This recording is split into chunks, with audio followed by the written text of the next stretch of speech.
하나님께서 우리에게 주신 최고의 선물 성경 66권은 하나님의 말씀이기 때문에 어느 한 말씀 귀하지 않은 말씀이 없죠.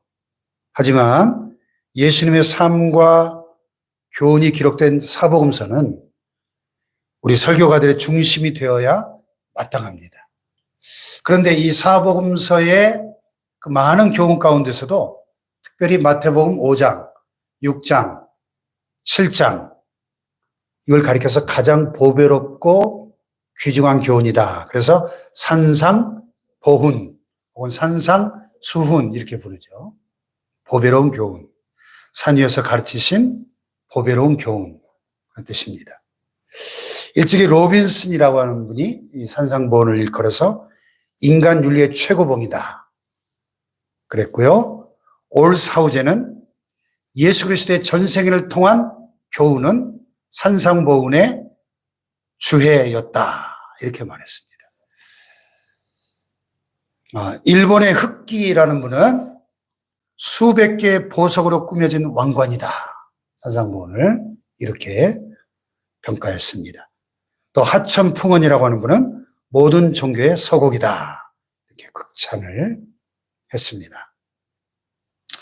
이 보배로운 산상보훈의 첫 관문인 오늘 본문 마태복음 5장 1절은 이렇게 시작되고 있죠. 예수께서 무리를 보시고 산에 올라가 앉으시니 제자들이 나온지라.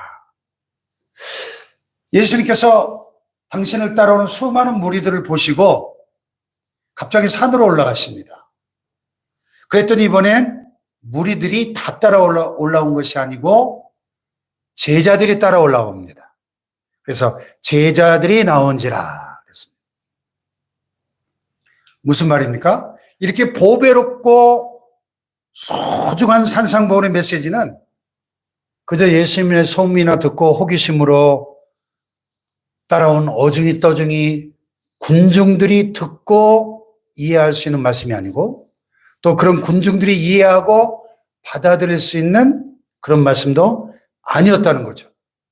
분명한 것은 예수님께서는 특별히 주님을 진실하게 따르기 원하는 무리들을 따로 불러서 가르치셨다 하는 사실입니다.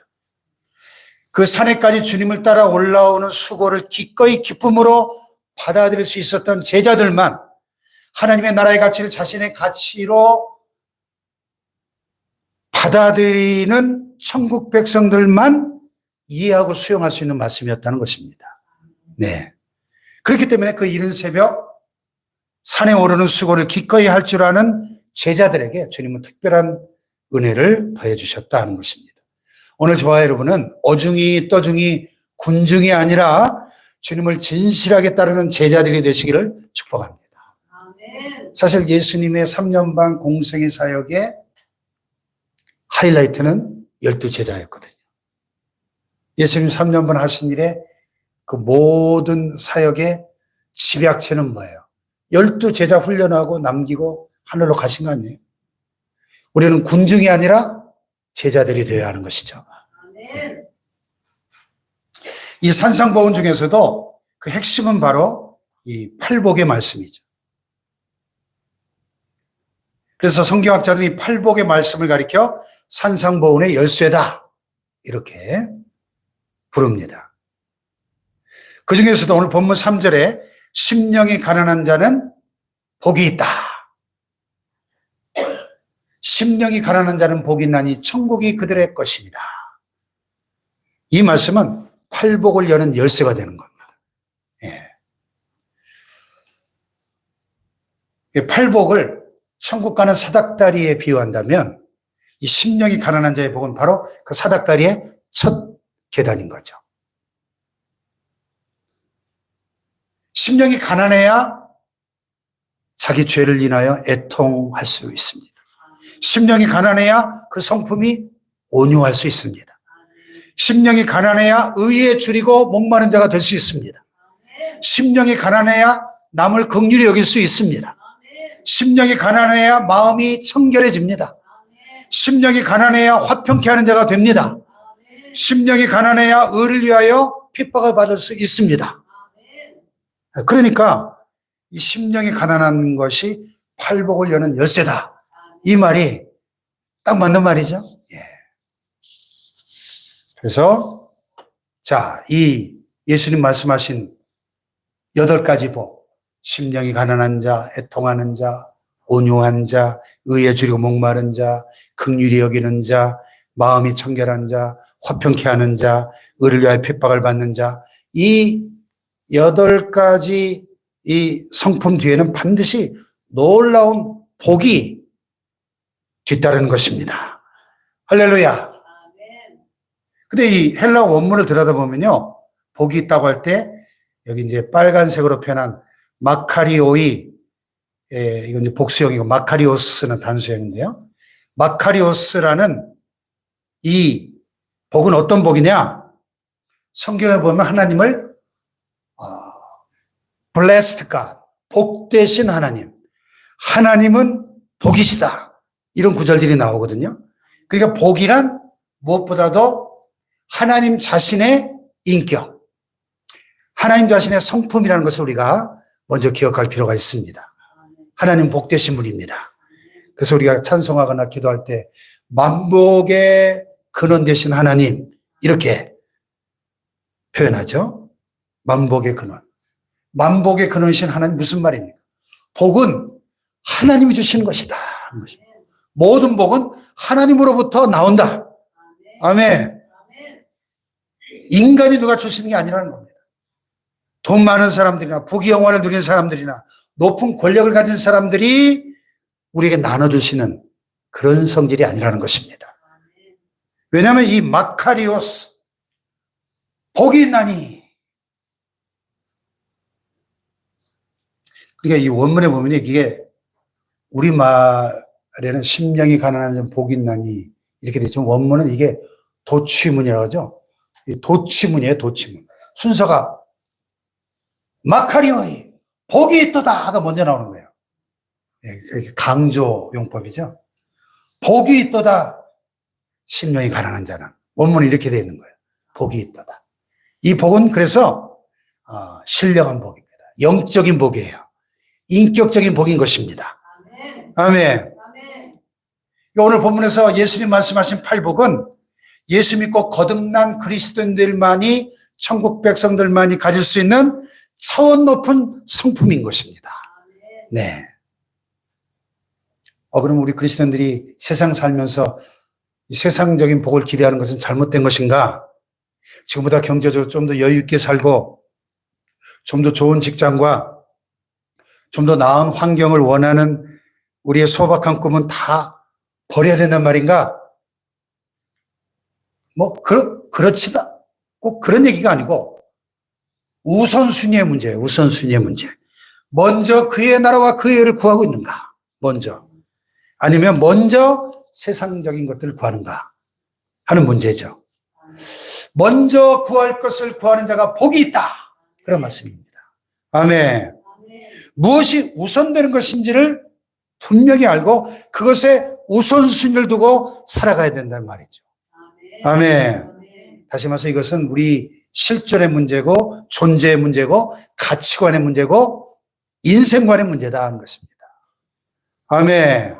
근데 신앙생활을 수십 년째 해오면서도 그저 이 세상에서 성공하고 출세해서 잘 먹고 잘 사는 것이 인생 최고 목표가 돼서 하나님 앞에 나올 때마다 그것만 달라고 매달리는 사람, 이게 아직 신앙의 깊이를 모르는 분이죠. 예수님의 깊이를 모르는 분들입니다. 물론 우리가 인생의 쓰라린 실패 때문에 하나님 앞에 찾아 나오는 거 참 잘한 일이죠. 상처받은 영혼이 그 영혼의 아픔을 안고 울며 불며 주님 앞에 달려 나오는 거 정말 잘하는 일입니다. 내 힘으로 도저히 어찌할 수 없는 인생의 커다란 문제를 끌어안고 하나님 앞에 달려 나오는 거 하나님이 너무너무 기뻐하시고 반겨주실 일입니다. 그런데 10년, 20년, 30년, 아니 평생 예수를 믿으면서 늘 그 수준에만 머물러 있으면 안 되겠다는 거죠. 아멘. 마카리오스, 이 말은 먼저 무엇을 먹을까? 무엇을 마실까? 무엇을 입을까? 어떤 집에서 살까? 자동차는 어떤 걸 탈까? 직업은, 사업은, 병 고치고 문제 해결하고 이런 일들에만 매달리다가 그저 남은 시간 할 일 없이 편안할 때 하나님 나라 조금 구하고 내가 쓸 거 다 쓰고 남은 돈 찌끄라지 찔끔 하나님께 드리고 봉사도 그저 4시간 쓸 거 다 쓰고 남은 시간 짜투리 좀 잘라서 하고 이런 사람이 알 수 있는 복이 아니라는 거예요. 지금 주님 말씀하신 복은. 아멘. 썩어 없어질 이 세상 일에만 매어달리고 집착하면서 하나님에 이르는 관심도 없고 하나님의 뜻도 전혀 생각하지 못하는 사람이 얻을 수 있는 그런 세상적인 복이 아니더라는 겁니다. 이 복은. 아멘. 행복은 성적순이 아니잖아요. 이런 말이 오래전에 유행했었는데 행복은 환경순이 아닙니다. 미국의 로버트 우스트 교수가 전 세계 54개국의 행복지수를, 주관적인 행복감을 조사해 봤어요. 참 충격적이죠. 세계에서 가장 잘 사는 나라 미국이 전체 54개국 중에 46위, 대한민국은 23위, 1위는 가장 가난한 후진국 방글라데시 사람들이었습니다. 야, 참 놀랍죠. 물질적인 풍요로움이나 환경의 그 윤택함이 행복의 절대 기준이 아니더라는 거예요. 미국이나 독일 이런 선진국쯤 되면은 소득의 상승이 행복 지수에 별 영향을 미치지 못하더라는 거예요. 같은 원리로 하나님 나라의 절대적 가치로 살아가고 있는 믿음의 사람들에게는 환경이나 조건에 따라 행복 지수를 빼앗기지 않더라는 것입니다. 주님이 말씀하신 이 8복, 영적인 복, 차원 높은 복, 고상한 복입니다, 여러분. 할렐루야. 이 복을 영어로 blessing, 우리가 축복교회인데요. 우리 교회를 영어로 뭐라고 제가 번역을 했을까요? 우리 주보에. 여기 이렇게 번역을 했습니다. Blessing Evangelical Holiness Church. 축복 성결교회. 영어로 Blessing Church입니다. Blessing. Blessing이거든요. 축복이. 근데 이 Blessing이란 말이 하나님께 제사를 드린다는 말에서 유래가 됐어요. 이 제사의 핵심 뭐죠? Sacrifice. 제물이잖아요. 제물. 희생.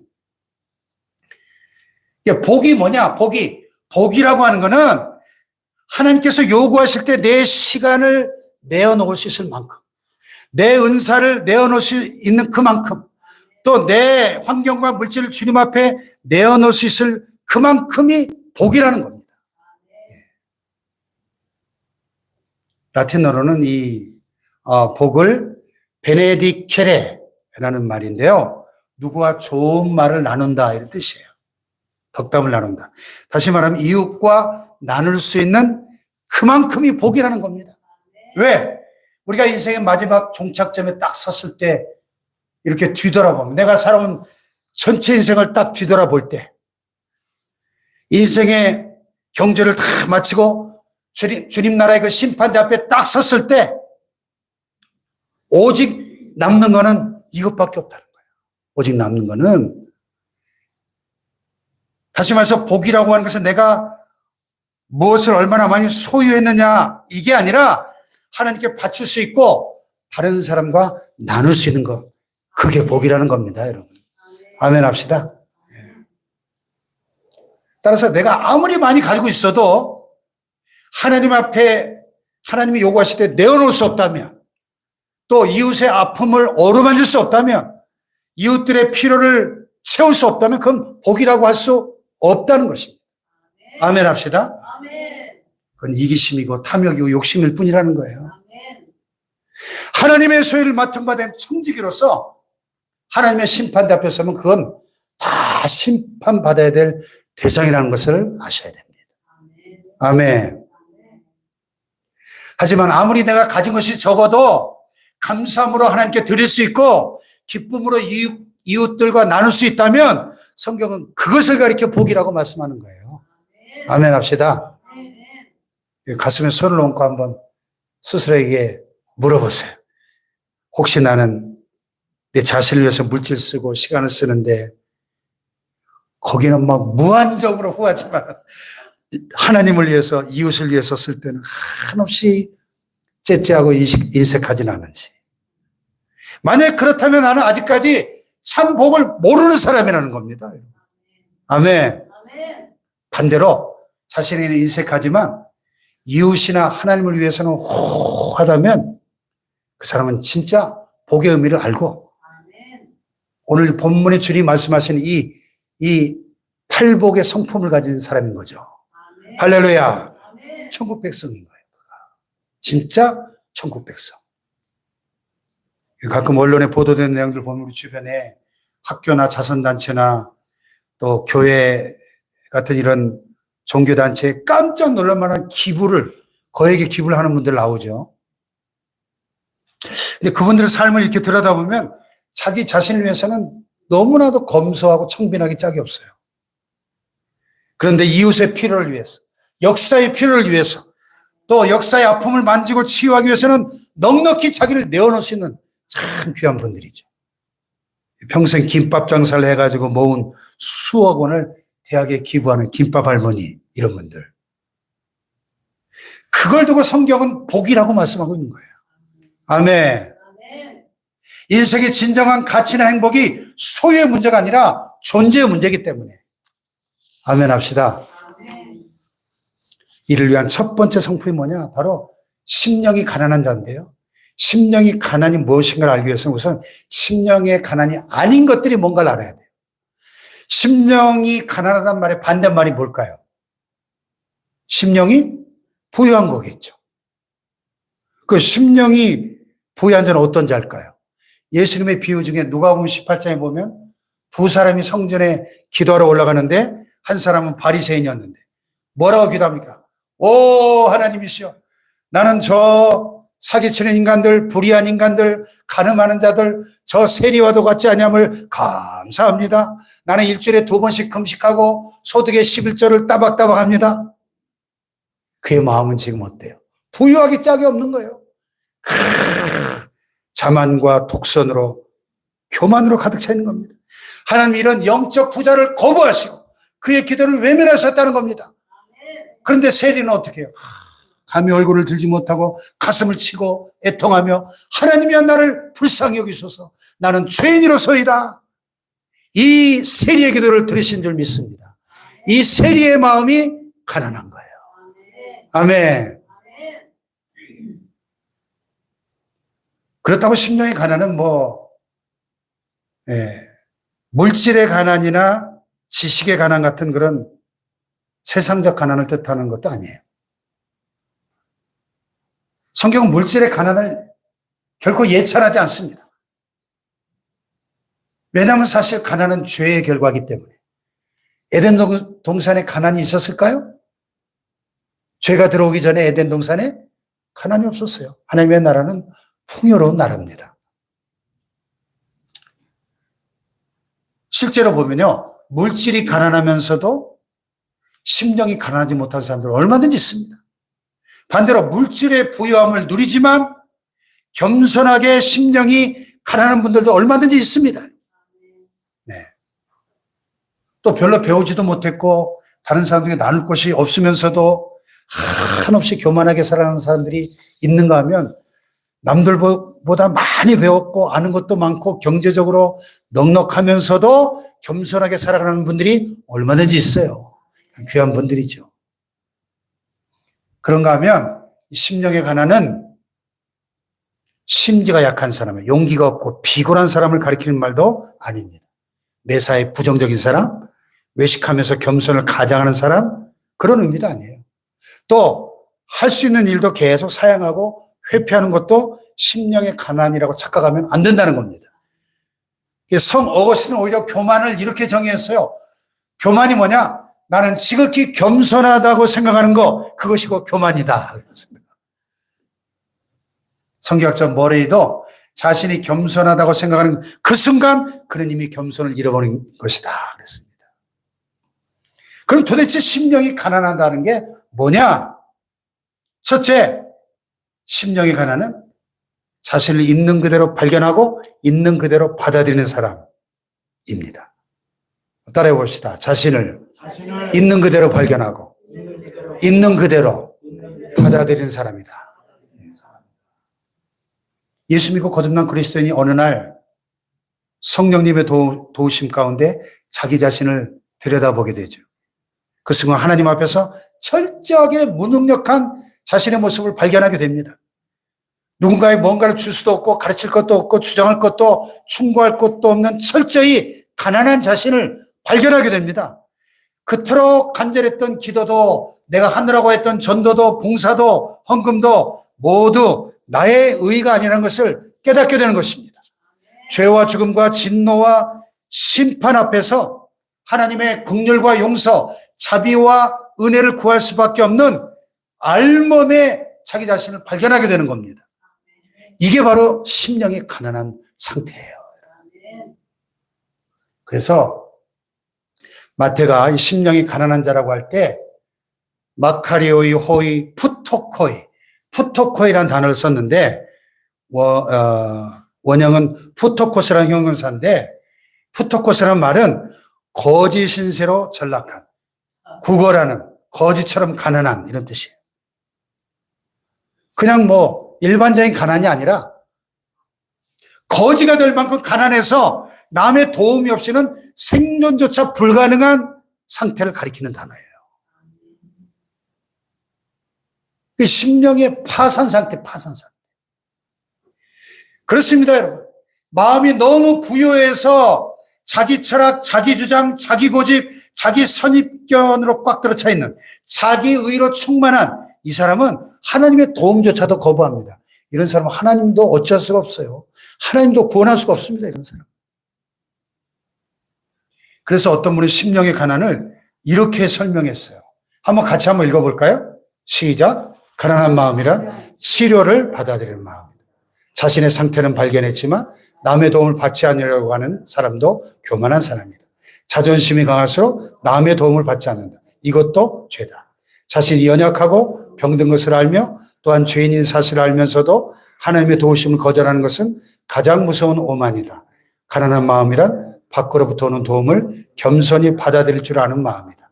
하나님의 치료를 수용할 줄 아는 마음이다. 아멘. 쉽게 말하면 여러분 지금 여러분 자신을 있는 그대로 수용하고 받아들이고 계십니까? 아멘. 17세기 영국에 나온 위대한 선교의 아버지 윌리엄 캐리를 향해서 한 인도의 지식층이 비난했어요. 선생님 원래 구두 만드는 직공이었다면서요? 그랬더니 윌리엄 캐리가 아니요. 저는 헌 구두를 수선하는 수선공이었습니다. 미국의 16대 대통령 에브리엄 링컨이 대통령에 취임한 후에 의회에 가서 연설을 하게 됐습니다. 링컨이 연설을 하기 위해서 단상에 올라왔을 때 평소에 그를 싫어하던 반대당의 한 상원 의원이 손을 번쩍 들고는 조롱하는 투로 말했습니다. 대통령의 아버지께서는 평생 구두를 만드는 일을 하셨다면서요. 천하디천한 구두공의 아들을 위대한 미합중국 대통령으로 모시게 되다니 참 수치스러운 일입니다. 순간 장내가 싸늘해졌습니다. 링컨은 잠시 두 눈을 감고 뭔가를 생각하더니 이렇게 말했습니다. 잠시 잊고 지내던 제 아버님을 생각나게 해주셔서 감사합니다. 제 아버님은 구두 제작에 탁월한 재주를 갖고 계시던 분이셨습니다. 저도 아버님만큼은 아니지만 제법 구두를 잘 만듭니다. 혹시 새 구두가 필요하신 분은 미리 말씀해 주시면 잘 만들어 드리겠습니다. 링컨의 재치와 겸손 앞에 장내가 숙연해졌다고 합니다. 이 심령이 가난하다는 말은 자신을 있는 그대로 발견하고 그대로 받아들이는 거예요. 오늘 여러분은 자신을 있는 그대로 받아들이고 계신가요? 여러분이 처해 있는 환경을 있는 그대로 수용하고 받아들이고 계십니까? 옆에 있는 여러분의 이웃을 있는 그대로 받아들이고 수용하십니까? 예? 혹시 여러분이 용납이 안 되는 고난 가운데 지금 처한 분들 계십니까? 도저히 이해가 안 되고 납득이 안 되고 받아들일 수 없는 인생의 큰 아픔 가운데 계신 분이 계십니까? 오늘 여러분 모습 그대로, 여러분의 처한 그 환경 그대로를 인정하고 수용할 수 있는가 하는 겁니다. 성경은 그것을 가리켜 가난한 마음이다 이렇게 부르고 있는 겁니다. 아멘. 두 번째로 가난한 마음이라는 얘기가 좀 일찍 나오네. 시간도 물질도 내 인생도 나의 의도 더 이상 내가 주인이 아니라는 것을 아는 마음이에요. 아멘. 내 것이 있다고 주장하는 사람은 아직 심령이 부자인 사람인 겁니다. 한 유대인 구두쇠가 어마어마한 재산을 모아놓고 나름대로 행복한 미래를 설계하고 있었습니다. 설계가 끝나갈 즈음에 목덜미에 싸늘한 손길이 느껴졌습니다. 죽음의 천사가 찾아온 겁니다. 구두쇠는 천사의 바짓가랑을 부여잡고 단 몇 년만 시간을 연장해달라고 애원합니다. 3년만 더 주십시오. 아니 석 달만 더 주신다면 내 재산의 절반을 드리겠습니다. 천사는 싸늘하게 고개를 저었습니다. 그럼 3시간만? 아니 1시간만? 아니 1분만? 마지막 1분을 문고리 잡고 바둥바둥 부둥켜 떨면서 딱 한마디를 남기고 어디론가 끌려가 버립니다. 돈도 시간도 내 것이 아닌 것을. 한번 따라해 봅시다. 돈도 시간도 내 것이 아닌 것을. 안토니 드 멜로라는 분의 수필집 입 큰 개구리 하품 중에 나오는 이야기예요. 혹시 내 것이라고 착각하고 있는 그 무엇이 혹시 남아 있습니까? 그렇다면 아직도 당신은 심령이 부자라는 거예요. 천국을 소유하지 못했다는 겁니다. 지금 내가 가진 모든 것은 내 것이 아니라 주님의 것임을 깨닫고 겸손히 인정하며 살아가는 가난한 심령 되시기를 축복합니다. 여러분. 세 번째로 가난한 마음은 오직 하나님만 의존하고 그분의 도우심을 갈망하는 마음인 것입니다. 아멘. 따라해 봅시다. 하나님만 의존하고 그분의 도우심을 갈망하는 사람이다. 아멘. 그래서 장신대 신약학 교수님은 이 부분을 가르칠 때마다 심령이 가난한 것이란 하나님 앞에서 헐떡거리는 마음이다. 헐떡거리는 마음. 하나님 앞에서 헐떡거리는 마음. 다시 말해서 하나님을 의지하지 않고는 한순간도 살아갈 수 없는 절박한 심령을 말합니다. 절박한 심령. 여러분 내 힘만으로 살아갈 수 있습니까? 하나님의 도우심 없이 살 수 있습니까? 그분의 은혜 아니면 단 한순간도 살 수 없음을 깨닫고 살아가고 계십니까? 네. 지난 주일날 우리 불렀던 그 CCM 있죠? 은혜 아니면 살아갈 수가 없네. 호흡마저도 다 주의 것이니 세상 평안과 위로 내게 없어도 예수 오직 예수뿐이네. 할렐루야. 그렇죠. 은혜 아니면 살아갈 수가 없네. 호흡마저도 다 주의 것이니. 네. 심령이 가난한 사람만 부를 수 있는 찬양이죠. 심령이 가난해야 은혜의 맛을 경험할 수 있습니다. 하나님은 오늘도 목말라 사모하는 자에게 복을 주십니다. 갈급하게 찾는 자에게 은혜를 베푸십니다. 하나님 앞에서 그 은혜와 복을 찾아 헐떡거리는 가난한 마음을 소유하시기를 축복합니다. 자, 결론적으로 심령이 가난한 자에게 어떤 복을 주십니까? 심령이 가난한 자는 복이 나니 천국이 그들의 것이다. 천국이. 천국이 무엇입니까? 한마디로 하나님의 나라죠. 하나님의 나라, the kingdom of God. 대한민국은 우리나라 지도자의 통치권이 미칠 수 있는 영역입니다. 마찬가지로 천국은 하나님의 통치권이 미치는 곳입니다. 과거, 현재, 미래 초월해서 하늘과 땅과 시공을 막론하고 하나님의 주권이 인정되는 그것이 바로 하나님의 나라 천국입니다. 내 마음속에 하나님의 주권이 이루어질 때 심령의 천국이 이루어지는 거예요.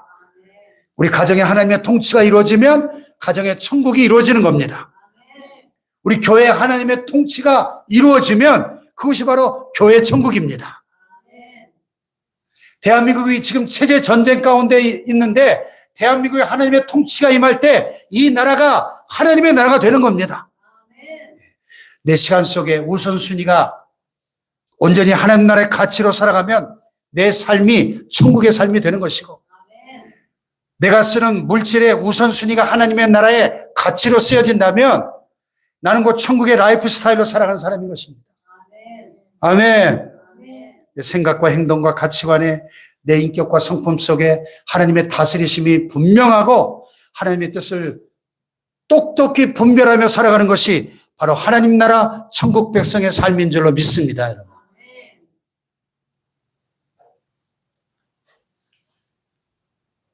여러분 심령에 천국이 있나요? 한번 가슴에 손을 얹고 물어보세요. 내 심령에 천국이 임했는가? 한번 물어보세요. 그러면 심령이 가난하지 못한 사람은 천국에 들어가지 못한다는 말일까요? 그렇죠. 확실히 그렇습니다. 가난한 심령은 천국에 들어가는 현관문이에요, 현관문. 그래서 팔복의 첫 번째 복이 심령이 가난한 자의 복이라고 주님 말씀하십니다. 심령이 가난한 자가 복이 있나니 천국이 그들의 것이다. 예. 왜? 심령이 가난해야 내가 죄인임을 깨달을 수 있거든요. 심령이 가난해야 예수님을 나의 구세주로 주님으로 받아들일 수 있거든요. 그래야 하나님이 나를 다스릴 수 있고 거듭나게 하실 수 있거든요. 교회 왔다 갔다 하는 것을 구원받는 게 아니잖아요. 목사, 장로, 집사, 교회 직분 받았다고 구원받는 게 아니지 않습니까? 심령이 가난해야 천국을 복으로 받는 것입니다. 심령이. 이게 얼마나 중요한 복이면 첫 번째로 말씀하셨을까요? 팔복 중에 첫 번째 복으로. 이 시간 과연 여러분의 심령은 가난하십니까?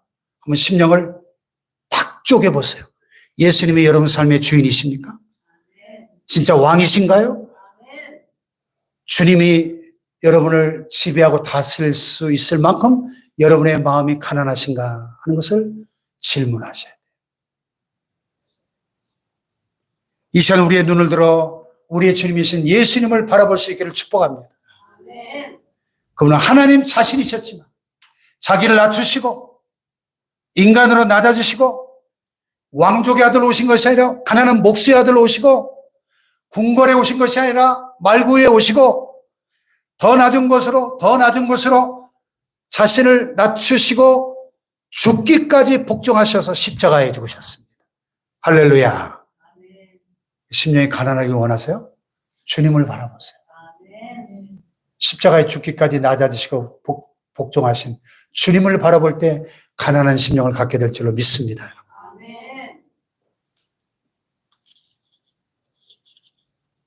덴마크 코펜하겐에 가면 유명한 예수님의 초상이 하나 있는데 어느 예술가가 와서 예수님 초상을 보니까 별로 신통치가 않았는지 별거 아니네 하면서 불평을 했어요.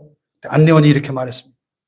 그분 앞에 무릎을 꿇고 겸손히 바라보십시오. 그래서 안내원 말대로 예수님 초상 앞에 무릎을 딱 꿇고 조용히 그분을 바라보기 시작했습니다.